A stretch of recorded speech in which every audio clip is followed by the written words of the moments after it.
Antidote administered.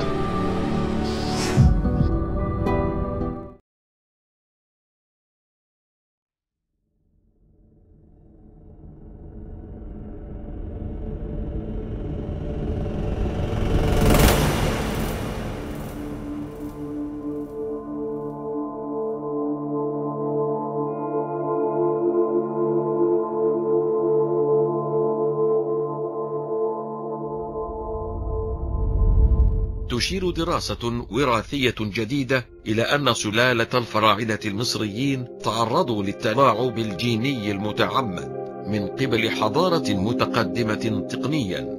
قد يسمي البعض هذا الدليل القاطع على أن بناة الأهرامات كانوا على صلة قوية بالكائنات التي نشأت في مكان آخر من الكون.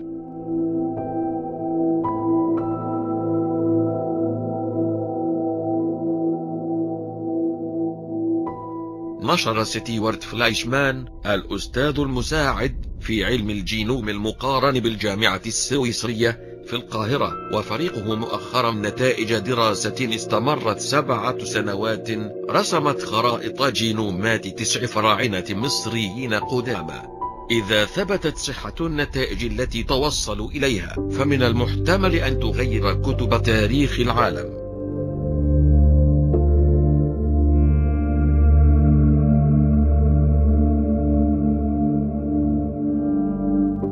أخضع فلايشمان وفريقه العينات الثمينة من الحمض النووي القديم لعملية تسمى تفاعل سلسلة البوليمرات BCR في مجال البيولوجيا الجزيئية. غالبا ما تستخدم هذه التقنية للتكرار وتضخيم نسخة واحدة لقطعة من الحمض النووي، مما يمنح الباحثين صورة واضحة للبصمة الجينية لشخص ما. أعطت 8 من أصل 9 عينات نتائج مثيرة للاهتمام ولكنها نموذجية. تنتمي العينة التاسعة إلى أخناتون فرعون القرن 14 قبل الميلاد الغامض ووالد توت عنخ آمون.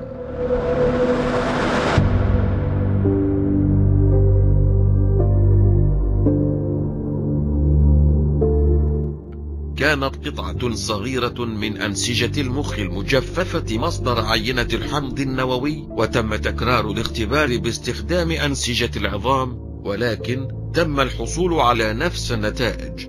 كان أحد الجينات جينا يسمى CXBC5 وهو المسؤول عن نمو القشرة. الشذوذ مرئي في الصورة أدناه. يوضح القسم من الجهة اليمنى انتشار جين CXBC5 في الإنسان العادي. على اليسار لدينا عينة DNA من أخناتون. يبدو أن هذا النشاط المتزايد في جينوم إخناتون قد يوحي بأن لديه قدرة أعلى في الجمجمة بسبب الحاجة إلى إيواء قشرة أكبر. لكن ما هي الطفرة التي كانت ستؤدي إلى نمو دماغ الإنسان؟ لا يزال يتعين علينا اكتشاف مثل هذه التقنية على الرغم من سنوات من الإنجازات في علم الوراثة. هل يمكن لهذا الدليل الذي عمره 3300 عام أن يشير إلى التلاعب الجيني القديم؟ هل كان من عمل كائنات متقدمة خارج كوكب الأرض؟ هل أساطير مصر القديمة أكثر من مجرد مجموعة من الحكايات المجازية؟ يوضح البروفيسور فلايشمان تيلوميراز إنزيم جيني يتم إنفاقه من خلال عمليتين فقط: الشيخوخة الشديدة والطفرة الشديدة. تشير البيانات الجينية والآثرية إلى أن أمنحتب الرابع أخناتون عاش حوالي 45 عاما. هذا لا يكفي تقريبا لاستهلاك كل تيلوميراز الكروموسومات، تاركا وراءه تفسيرا واحدا غير مريح ولكنه ممكن.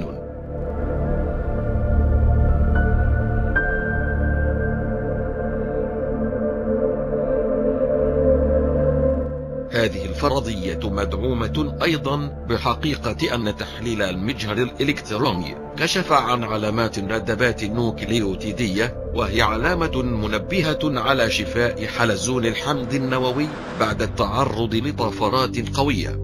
هل يشير هذا إلى أن إخناتون أحد أكثر الفراعنة غموضا في مصر القديمة؟ قد تعرض لتعديل وراثي خلال حياته. إذا كان هناك أي شيء فإن هذا الادعاء يدعم النظرية القائلة بأن الأجانب القدماء زاروا ذات مرة الحضارة التي عاشت على طول ضفاف النيل.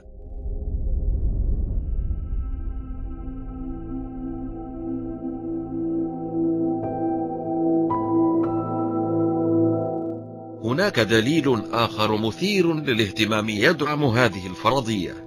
تظهر الصورة أدناه صورتين مجهريتين لأنسجة العظام مأخوذة من جمجمة إخناتون وصورة مومياء مختلفة من نفس العمر.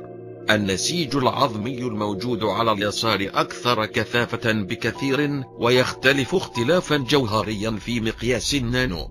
هل يمكن أن تكون هذه الزيادة في قوة عظام الجمجمة مؤشرا على زيادة نمو الدماغ؟ قال فليشمان للصحافة: هذا اكتشاف مثير على أقل التقدير.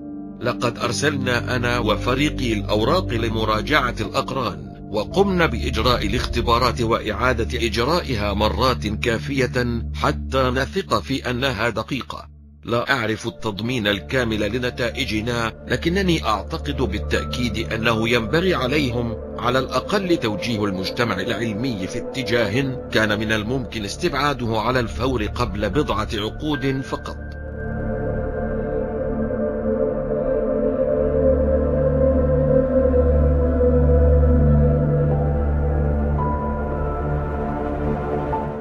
إذا كانت هذه الدراسة صحيحة فقد تؤدي إلى تحول نموذجي غير مسبوق.